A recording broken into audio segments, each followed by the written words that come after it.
Salem's witches weren't possessed. They were poisoned by contaminated rye bread. 1692, Salem, Massachusetts. Young girls started having seizures, screaming fits, and claiming invisible forces attacked them. The town blamed witchcraft and executed 20 people. But in 1976, a scientist discovered the real culprit: ergot fungus. Salem's rye crop that year was infected with ergot, a mold that produces LSD-like hallucinations, convulsions, and the exact symptoms the bewitched girls displayed. The witch trials were a mass poisoning event disguised as demonic possession. But here's the darkest part. The accusers knew they weren't bewitched. Court records show the afflicted girls were mostly teenagers from poor families who gained sudden power. Their accusations could destroy anyone.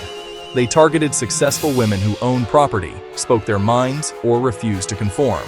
When wealthy merchant families bribed the girls to accuse their rivals, they did. One accuser, Ann Putnam Jr., later confessed she lied about everything, writing, "I was deluded by Satan." She wasn't deluded. She was weaponizing mass hysteria for social revenge. The aftermath exposed the horror. 185 people accused, 59 tried, 31 convicted, 20 executed, 14 women and 6 men. Even dogs were executed for witchcraft. The real victims? Independent women like Rebecca Nurse, a 71-year-old grandmother hanged because neighbors wanted her land. Or Giles Corey, 80, who was crushed to death with stones for refusing to confess. Salem's trials weren't about witchcraft. They were about greed, power, and what happens when fear becomes a weapon.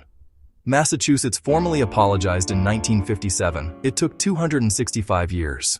Salem's witches were poisoned by bread and murdered for their property, and it took 265 years to admit it. Subscribe to History Unlocked for more historical, supernatural events that were actually crimes. And the one accuser who tried to stop it paid the ultimate price.